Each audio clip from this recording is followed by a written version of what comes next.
I think I found the book that inspired The Age of Scorpius by Milo Winter, and it's a doozy.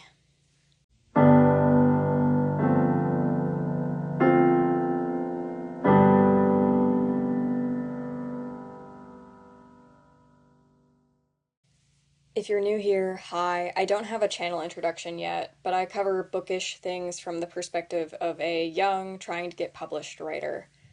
In my previous videos, I've compared The Age of Scorpius by Milo Winter to my actual writing from when I was 13, and I've rewritten the plot of Scorpius as a space opera.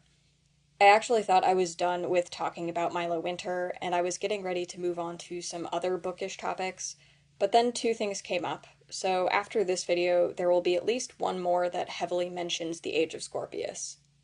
As usual, I'm going to give a couple disclaimers. This video is all my opinion, based on my personal observations, not verified fact. This video is also not for Milo Winter or anyone close to him, so those people should avoid watching this video. This video is also not for Romina Russell, the author of the other book I'm going to talk about, so she shouldn't watch this, and neither should anyone close to her. I'm not sure how critical I'm going to be of her work yet, but if you feel strongly that you liked it, you might want to avoid this video as well. Anyways, in my previous videos, when I revised The Age of Scorpius as a space opera, I mentioned another book that I read when I was a young teenager. That book is Zodiac by Romina Russell. When I first heard about the plot of The Age of Scorpius, I immediately thought about Zodiac. It was published in 2012, at which time Milo Winter would have been about 10, I think. I would have been 9, because I think Milo is about a year older than me. I read Zodiac when I was in 8th grade, so a little bit older than Milo would have been when he started working on his Zodiac-based fantasy world when he was 12. I mentioned in those earlier videos that I think it's likely that Milo read and was inspired by some of the things in Zodiac, and also that I think his work is clearly transformative. I just finished rereading Zodiac, and I'm even more convinced now that Milo was inspired by this book, and I want to talk about it. I'm not going to bother giving a summary of The Age of Scorpius, because anyone here probably knows all about it already. If you need one, I recommend the summaries by Reads with Rachel, Crimson Rogue, The Queer Reader, and, as always, the SBU English Club. I am, however, going to give a very, very brief summary of Zodiac by Romina Russell. Zodiac by Romina Russell is an older YA space opera where the zodiac signs are divided by homeworld instead of birthday. It follows Ro Grace, a 16-year-old Cancer who's in training to be an elite agent for her house. Ro survives a devastating attack on her sign and is abruptly inducted into the guardianship of her house, which means she's basically the new spiritual head of state. Ro goes on a mission to track down and combat the mythical 13th house, Ophiuchus, which she believes is responsible for the devastation of House Cancer. Her primary obstacle in this mission is that nobody believes that Ophiuchus is real, because the story of Ophiuchus is considered mythology. On her mission, Ro is accompanied primarily by Matthias, her bodyguard, and Hyson Dax, a young Libran diplomat. Before you ask, yes, there is a love triangle. There are a ton of problems in Zodiac. I read it once when I was 13, and I remember thinking it was pretty good, but not good enough for me to seek out the sequels. However, when I started making videos about The Age of Scorpius, I saw more and more parallels between the two books, and I decided it was time for a reread. I actually decided to listen to it on audiobook through my library, so please forgive my lack of exact quotes for this book. It also took me over 3 weeks to finish listening to Zodiac, partly because I was busy, and partly because I had so many problems with the book itself that I kept stopping and I had to restart. My perspective on this book is wildly different at 22 than it was at 13, and I'm going to get into my issues with it a little bit later. However, I want to tell you this one right up front. I completely misremembered the age of one of the love interests, Matthias. I completely, genuinely thought that he was like 17 or 18, and Ro was 16 or 17. It turns out he's 22. That's insane. That's weird. I don't like that. I'm 22 right now, and 18-year-olds look like babies to me. I can't imagine thinking of a 17-year-old as anything but a younger sister or younger brother. I almost had to put the book down when they said his age, because I remembered that he was a love interest, and it made me actually literally scream. If I wasn't reading this solely for research purposes, I wouldn't have continued at all on the grounds of that age difference. So I'm officially rescinding my recommendation of Zodiac by Romina Russell on the grounds of that age gap being unnecessarily weird and gross. As I said, there are lots of other problems with Zodiac that I'll probably come back to later, but that one is the most pressing. Right now, I'm going to talk about all of the parallels between Zodiac and the Age of Scorpius, because there are a ton of them. There are character parallels, plot parallels, thematic parallels, and even some line-level things that are really similar. For one of the big ones, there's some extra context about the development of the Age of Scorpius that I'll explain too. Here's a list of the parallels between these two books that I noticed on my casual reread of Zodiac. 1. An important male character named Matthias. 2. A male love interest who's a blonde, golden-skinned Libra with a secret. Extra context on this one, in one of the first versions of the Age of Scorpius, the main character's love interest was Chase, a blonde, golden-skinned Libra with a secret. In the currently published version of the Age of Scorpius, Chase is not a love interest. His sister Nara is the love interest. 3. An immortal villain that the main character knows is real, but everyone else believes is a myth. 4. A stubborn government and population that has purposefully buried records of actual historical events that indicate the existence of the aforementioned immortal villain, which is now considered only a myth. 5. A primary location called the Hub. 6. Strange and excessive use of phrases like the metaphysical and the physical. Those specific words. 7. The main character's mother is cold, distant, appears to know more than she says, and has a very strained or abusive relationship with the main character. The main character's mother is implied in both stories to have a direct relationship to the villain. 8. This one is primarily taken from the beginning of Wandering Star, the sequel to Zodiac, which I've also listened to. The main character's sibling is abrasive, judgmental, and doesn't understand the main character's motivations or actions. 9. This is another one taken from the beginning of Wandering Star. A fixation on cusp signs, which in Zodiac is called rising signs.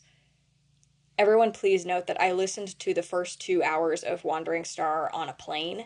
My recollections might be a little bit spotty. 10. Use of a spiritual, psychic plane to communicate across long distances. 11.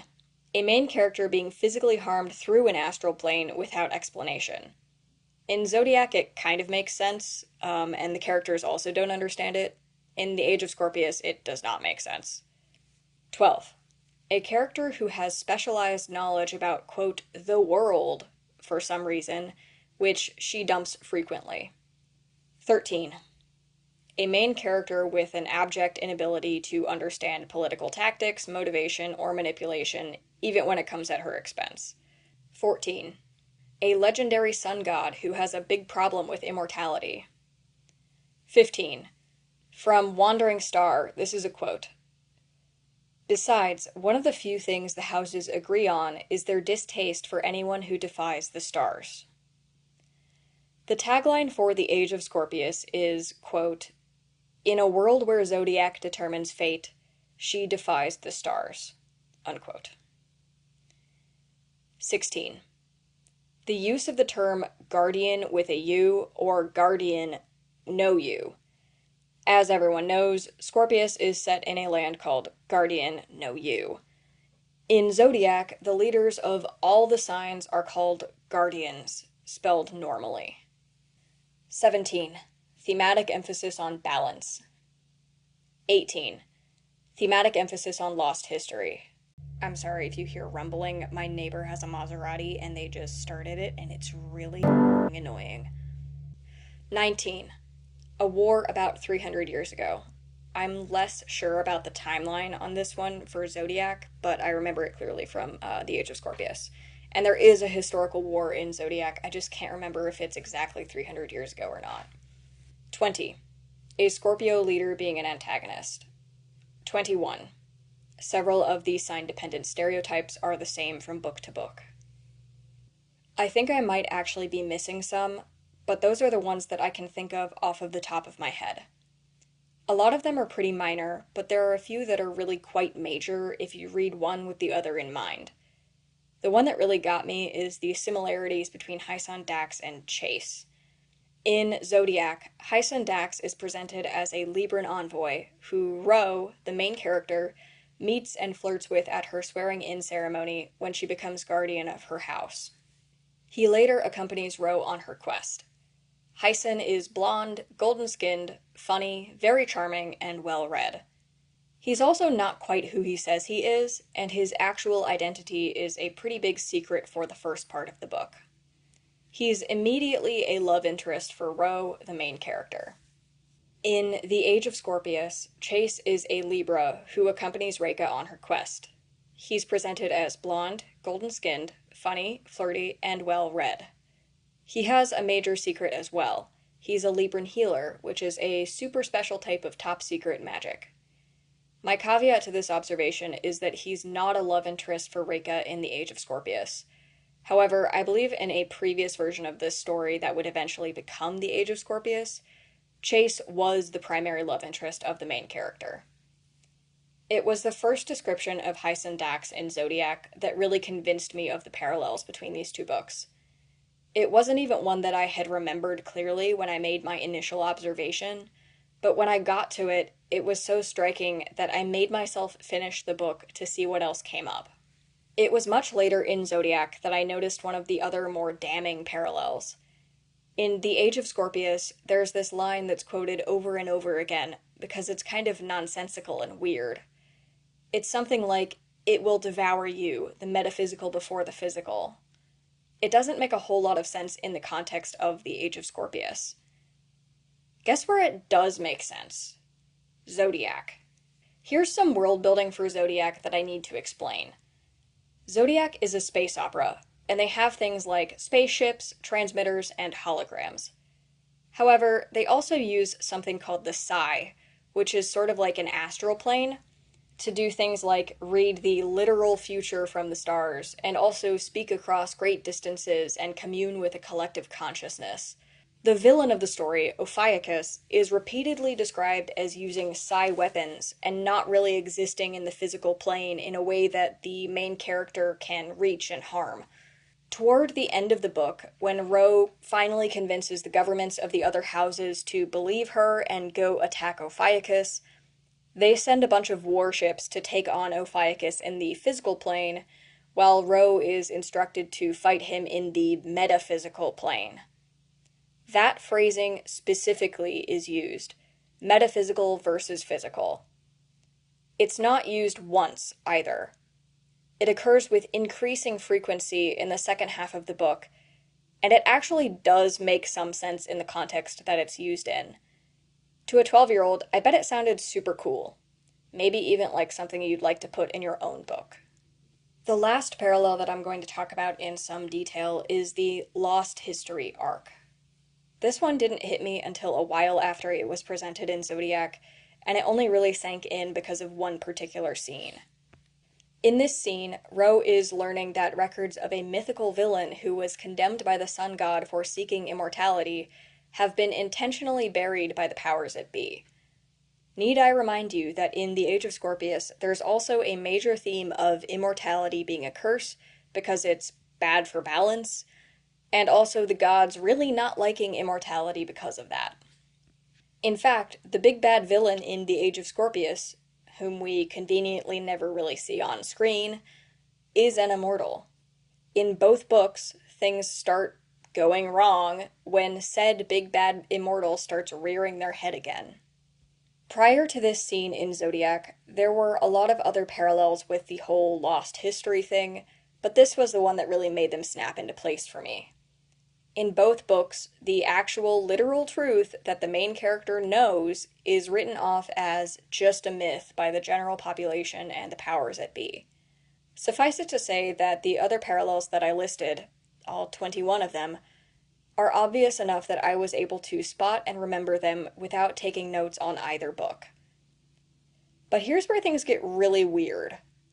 Zodiac makes some of the exact same mistakes as the Age of Scorpius. I first started thinking about this when I heard the audiobook narrator of Zodiac say the word smoothening instead of smoothing. There are some line-level flaws that I think these books share, in addition to some plot and world-building stuff. Zodiac is much more coherent than The Age of Scorpius, and it's clearly been edited, but it also does things like repeat long internal monologues about the villain and the main character's determination, to the point where I started rolling my eyes at the level of repetition. The main character repeats the, quote, threat of Ophiuchus too much. It misuses or chooses awkward diction when a simpler alternative is available. In Zodiac, there's a point where Ro is thinking about how all of the houses together have the potential to be unified, and the book says something very similar to, quote, we're not just Arians and Taurians and Geminis and Cancerians and Leos and Virgos and Librans and Scorpios and Sagittarians and Capricorns and Aquarians and Pisceans. We're the Zodiac. I'm sorry for making you listen to that sentence, but I had to listen to it list all of the 12 f***ing Zodiac signs to make that point, and it was like a brick to the skull.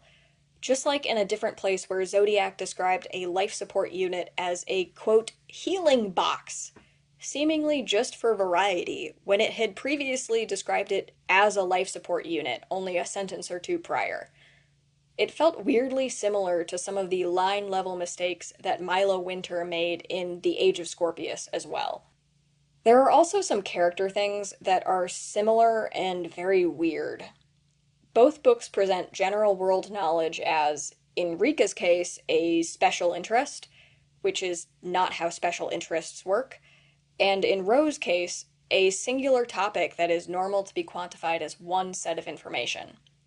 It's like saying your special interest is Earth, or you know the most about Earth out of all of your friends. It doesn't make in-universe sense. Both of these characters also share a trait that is kind of hard to put into words, but I think it's best described by comparing two plot points from each book. The first, in The Age of Scorpius, is when Rika and Chase are confronted by the leader of the Scorpio Stellarium, and Rika starts shouting that the Scorpio Stellarium is covering up the truth about the Calexis, Blaine, and the Merricks. The second, in Zodiac, is when Ro is going to speak in front of what is basically the United Nations, and in spite of everyone telling her to maybe change her story and go with something more persuasive and plausible, she insists on acting with complete and total honesty. This results in her getting up and doing the in-universe equivalent of telling the United Nations that Bigfoot is real and he's responsible for the latest natural disaster. Unsurprisingly, she's laughed off stage. But her internal monologue treats the reactions of other people like they're completely unreasonable for not believing that Bigfoot is causing the hurricanes. There's a willful misunderstanding of how political manipulation works and why it's sometimes a good idea to lie. The difference is, in Zodiac, this does have a little bit of an explanation. Cancerians, as a society, absolutely hate lying. It's an annoying explanation for why the main character is being an idiot, but it's there. In The Age of Scorpius, I actually think that Rika's actions in that scene are a little bit less stupid. They're slightly naive, but they're not quite as outlandish, and they work better in the situation. They're also a legitimately pretty good example of neurodivergence, which I know is important to Milo Winter to represent, but if this is supposed to be a case of neurodivergent coded honesty, including over-honesty, I want to see some repercussions of it in a more concrete way. Maybe I'm imagining these similarities, I don't know. But I do know that there are also some very weird world-building things in both of these books. Don't get me wrong, the world-building in Zodiac makes more objective sense than the world-building in The Age of Scorpius, by a clean margin. but there are still some things that are really hard to follow. For instance, in Zodiac, I initially thought that the houses were located in the literal constellations of the Western zodiac signs. However, the book constantly refers to the signs as sharing a solar system, and they all seem to orbit a giant sun called Helios, but they're also said to have their own constellations. I don't know how that's supposed to work. Genuinely. It's never explained, or if it is, I missed it. The way I have to picture it is that Helios is like some supermassive, physically impossible giant star, around which all of the other constellation stars and planets revolve. And this is supposed to be set in a parallel universe, so I guess that's technically possible. But then the book also does things like describe the zodiac as our zodiac galaxy, and I don't know. Am I going crazy? Am I reading too much into this? Oh, wait, no, I'm not, because the main character is supposed to, quote, know the most about the zodiac of her peers, because that's a normal way to describe functioning knowledge of the world in general. Sure. Oh, and also, the main character keeps screaming that the villain is using dark matter to attack the houses. Bigfoot is using dark matter to cause the hurricanes. What the f does that mean? It's never explained. What is dark matter in this universe? Because that's not how it works in our universe, and Sorry, I had to take a minute to calm down. Wrapping up my thoughts on Zodiac as a novel, I think it is significantly better written than The Age of Scorpius. In spite of all of the flaws I just mentioned, there was something about it that kept me engaged throughout most of it. In particular, it had a strong ability to set the reader in different worlds and some really creative ways of imagining societies on different planets. All of that said, there are a number of things in Zodiac that don't quite pass muster, that the Age of Scorpius turns right back around and repeats in some form or fashion, be it confusing governmental systems, confusing geography, conflicting magic systems, etc., etc. The mistakes aren't exactly the same, but they're similar enough in vibe that I took note of them, in addition to the specific parallels between each book. So, where do all of these similarities leave us? I think it's worth having a conversation about inspiration. Even after all of the similarities that I listed, all of the parallels that I took note of, The Age of Scorpius is an original work. But I also think that it draws on Zodiac in some really overt ways, sometimes to its detriment. Taking inspiration is not a problem in and of itself. All artists, writers, painters, composers, performers, draw on the work of others. There's an entire genre of books that are getting pretty popular right now that were originally fan fiction. There's fan fiction in and of itself, come to think of it. I'm generally not a huge fan of some of the more recent fanfiction to tradpub work, but this category extends beyond those examples into retellings of classical myths and Shakespearean plays. Even I can think of two books that I really love that fall into the category of retelling or heavy referencing very obviously. The first is Red Shirts by John Scalzi, which is a fourth wall breaking romp inspired heavily by Star Trek. The second one is actually the Percy Jackson and the Olympians series by Rick Riordan, which obviously draws really heavily on Greek mythology. As a writer, I do this too. I can describe my most recent book as sort of Percy Jackson meets Star Trek, ironically enough. I'm also a visual artist, and I have the academic authority to say that art references itself constantly. But the thing that I see happening with the Age of Scorpius isn't just that it was generally inspired by Zodiac, but also that it retained a lot of minor vestigial characteristics from Zodiac that don't make sense and don't serve its new identity as an independent story. The most obvious example of that might be the whole physical versus metaphysical thing. It's an easy mistake to make when you're starting out, especially if you're writing a story that was directly inspired by one other book. There's a tendency to drag characteristics from the previous book into the new book without understanding that a reader that doesn't know the connection won't be able to understand the reference, and instead of adding depth, it'll just add confusion. I think I've written, or started writing, at least half a dozen stories like this that exhibited this problem even more heavily than The Age of Scorpius. Thankfully, most of them either never saw the light of day because I was so young when I wrote them, or I was able to iron out the vestigial issues in a subsequent draft. My book, the one I just described as Percy Jackson meets Star Trek, was initially very loosely inspired by a specific episode of Star Trek, which I then completely abandoned as I kept writing it, because being tied to that concept kept me too constrained. I had to fully make it my own, and that meant shedding the trappings of my source material.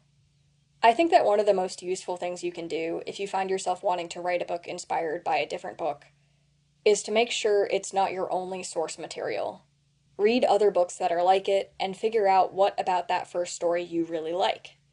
Is it a specific character archetype, a plot beat, a theme, the type of world building it uses, the genre? When you determine what specifically you like, instead of just the whole thing, you're less likely to get stuck trying to use too many of the aspects of the source material in your new original manuscript. I'd also just like to point out the prevalence and function of fanfiction here. It should be obvious by now that I'm a massive Star Trek fan, and I have been since I was really small. Fun fact, fanfiction in its modern form was sort of invented by the Star Trek fan community, primarily to write Kirk Spock /fic. Personally, I've never been active in any fanfiction communities, and I've never written fanfic, but I still see it as a really important part of the modern writing ecosystem. I think it's an important outlet and an interesting proving ground for what people like to read. I don't think that popular fanfiction always translates super well into trad-published novels, but that's not because all fanfiction is terrible. It's because what makes great fanfiction isn't always what makes great original books. When it comes to Zodiac and the Age of Scorpius, the whole Milo Winter drama, actually, I'm kind of curious if there's an alternate universe out there where Milo learns to write by writing Zodiac fanfiction on AO3, reads a lot more, and then eventually transitions into writing original fiction when his skills are stronger. I don't know how that would turn out. Maybe it would still contain weird, disjointed references to the quote-unquote metaphysical. Or maybe it would be a lot better. I have a lot of other thoughts on fanfiction, but I'm probably going to make a separate video because I think it'll get quite long. If you'd like to watch that video, please let me know in the comments. To close out this video, I have recommended reading for The Age of Scorpius by Milo Winter, Zodiac by Romina Russell, and the topic of retellings in general. Number 1 is Red Shirts by John Scalzi, for a book that implicitly and explicitly references Star Trek, breaks the fourth wall, and does it in a really funny way. On a personal note, this is also one of my favorite books independent of those themes, and it's definitely worth a read if you like sci-fi. 2. Fan Service by Rosie Danan. This one implicitly references Supernatural in a really hilarious way. Number 3. Most of Rick Riordan's young adult books, but especially Percy Jackson and the Olympians, for the way it handles using mythology as inspiration, and also for the way that it handles age-appropriate romance in sword and sorcery fantasy. Number 4. The Strength of the Few by James Islington. This is the sequel to The Will of the Many, and I really wish I could say why I'm putting this on the list without massive spoilers, but I can't. I'm sorry. Number 5. The Long Way to a Small, Angry Planet by Becky Chambers for a rich presentation of different species and planets within a space opera. Number 6. The Screaming Staircase by Jonathan Stroud for clarity of world building in a YA fantasy adventure book. Thank you guys for watching. If you're new and want to see my other Age of Scorpius videos, I have a playlist on my channel for easy reference. Just so you know what's coming, my next video is going to talk a little bit about the Age of Scorpius, but also a lot about The Will of the Many by James Islington. I'm going to be discussing what makes a dystopian system work and feel real, so if you're interested in that, stick around.